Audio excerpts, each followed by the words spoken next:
Imagine standing in the desert and being told that right here, humans were about to build something more than half a mile into the sky. In the early 2000s, Dubai was transforming fast.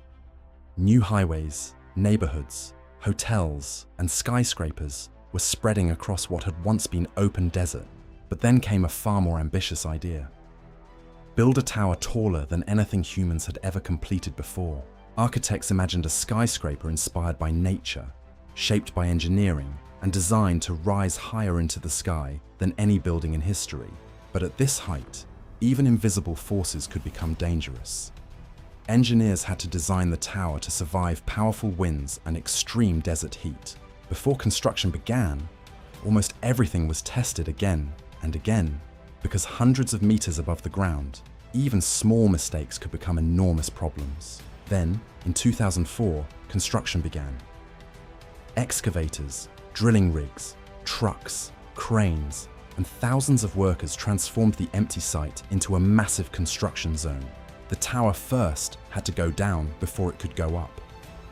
Nearly 200 reinforced concrete piles were built deep beneath the ground. Above this enormous foundation, steel reinforcement and concrete began forming the first sections of the skyscraper. Then the race upward began. Floor by floor, the tower climbed higher as crews repeated an enormous construction process again and again. It wasn't long before the unfinished tower began rising above buildings that had once seemed enormous, becoming visible from across the growing city. At the heart of the Burj Khalifa was a massive reinforced concrete core, forming the backbone of the enormous structure. From that center extended three wings, creating the Burj Khalifa's distinctive Y-shaped design and giving the tower extraordinary structural strength.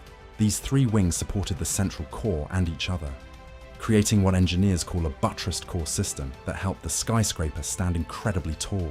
On each new level, workers carefully assembled dense steel reinforcement before pumping concrete into forms to create the tower's walls and floors. Special climbing formwork then moved upward, allowing crews to repeat the same construction cycle as the Burj Khalifa continued its journey into the sky. Behind every new floor were thousands of people. Engineers, surveyors, crane operators, concrete crews, electricians and specialists working together. Surveyors constantly measured the growing tower, checking that every new section remained exactly where engineers intended it to be. But the taller the building became, the harder construction became. Even delivering ordinary materials now meant lifting them hundreds of meters into the air. Tower cranes carried steel, equipment, and supplies higher above Dubai, as the streets and buildings below appeared smaller with every new level. Concrete created an even greater challenge. Somehow, enormous quantities of it had to travel through pipes hundreds of meters toward the workers above. Powerful pumps forced specially designed concrete upward through the tower, eventually reaching heights that few construction projects had ever attempted. And Dubai's desert heat made the job even harder, because extremely high temperatures could affect how fresh concrete behaved as it hardened. To help control those conditions, some major concrete pours were performed during the cooler nighttime hours beneath powerful construction lights. Day after day, the Burj Khalifa kept climbing, becoming an unmistakable landmark visible from farther and farther across Dubai. Eventually, workers could stand hundreds of meters above the ground and look down at skyscrapers that once towered over everything around them. But this incredible height brought another challenge. The higher the Burj Khalifa climbed, the more important the powerful winds around it became. Wind doesn't simply push against a skyscraper. It can swirl around its sides, creating changing forces capable of making extremely tall buildings sway. The Burj Khalifa was shaped specifically to fight this problem, breaking up organized wind patterns before they could become dangerously powerful. As the tower rose, each of its three wings stepped backward at different heights, constantly changing the building's shape.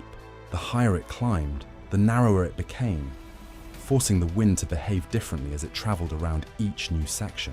Engineers sometimes describe this idea as confusing the wind, preventing it from creating one powerful, repeating force against the entire tower. While construction continued above, another enormous job had already begun below, covering the Burj Khalifa with its shimmering glass and metal exterior. Thousands upon thousands of specially designed glass, aluminum, and steel panels would eventually cover the enormous surface of the skyscraper. Installing them was no ordinary job. Crews worked hundreds of meters above Dubai, carefully guiding massive panels into position with extraordinary precision. Slowly, the grey concrete structure disappeared beneath reflective glass, transforming the unfinished tower into the silver skyscraper recognized around the world today. But while the outside was changing, an entirely different construction project was happening inside almost every level of the tower. Electricity, plumbing, air conditioning, fire protection, and communication systems all had to function throughout a building, stretching more than half a mile upward. Even delivering water was complicated. Powerful pumps and storage systems moved water through different sections instead of trying to push it directly to the top. Cooling the enormous building was another challenge, especially in Dubai, where summer temperatures outside can become intensely hot. And then there were the elevators, designed to move people efficiently through a skyscraper containing an extraordinary amount of vertical space. Meanwhile, construction above continued. The Burj Khalifa was now approaching territory that no completed building in human history had ever reached. One by one, famous height records fell as the unfinished Burj Khalifa continued stretching farther above the city. It passed 600 meters, then 700. Yet hundreds of meters above Dubai, workers were still building. Eventually, the massive reinforced concrete portion reached its highest levels, but the Burj Khalifa still wasn't finished climbing. Above the concrete structure, workers continued with lighter structural steel, allowing the upper tower to become thinner and more slender. Then came one of the most dramatic stages of construction, assembling the enormous steel spire at the very top of the skyscraper. Section by section, workers extended the slender spire higher until the tip seemed to disappear into the open sky above Dubai. Finally, the numbers became official: 828 meters, 2,717 feet, from the ground to the very top of the Burj Khalifa. Humans had built something almost unimaginable, a structure extending more than half a mile vertically into the sky. But reaching maximum height didn't mean the project was finished. Thousands of workers still had an enormous amount of work ahead of them. Inside, rooms still needed floors, ceilings, lighting, walls, fixtures, and countless finishing details before the building could finally open. Outside, the construction zone also began disappearing as roads, walkways, landscaping, and fountains transformed the area surrounding the tower. By now, thousands of people from many different countries had contributed their skills to one of the most ambitious construction projects ever attempted. Some had worked deep beneath the ground building its foundation. Others had worked hundreds of meters above Dubai near the top of the tower. Each person completed only one part of the project, but together, those thousands of individual jobs created something extraordinary. Then, in January 2010, the skyscraper officially opened to the world and received the name we know today, Burj Khalifa.